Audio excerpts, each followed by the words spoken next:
when we first thought of sending a couple from Bartley into the missions field, there was a time where the church was only about 100 over people, and we had very little resources.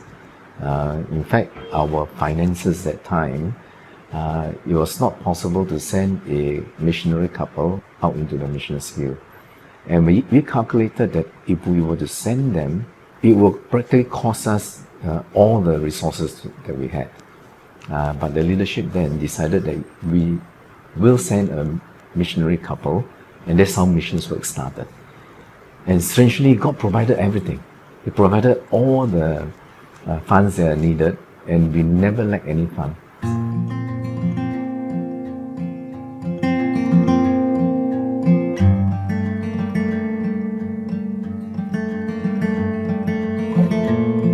The major thing that I really appreciate my church is when they commission me for the mission field, they really pray for me.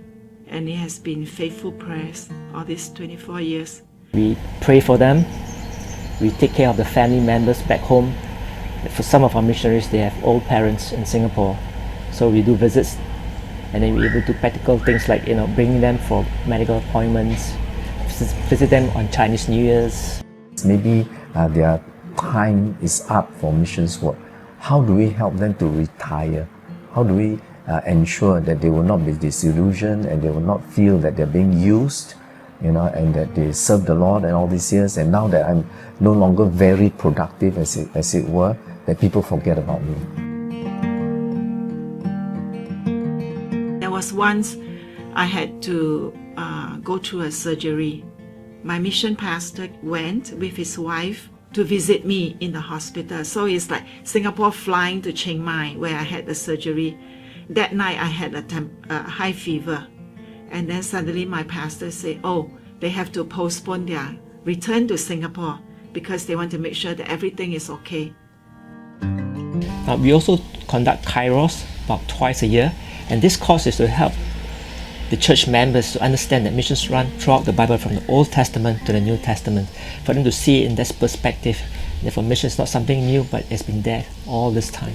And we send them on mission exposure trip as part of our Sunday school, primary 6 onwards. And some of them, God will begin to show to them that maybe this is what I want you to do. The church is getting very affluent, and sometimes I think even Christian families are really not really encouraging their children to go. Others can go, but not their own kids. Yeah. The church responsibility is to make it as easy as possible for someone to fulfill the calling that God has placed in their life.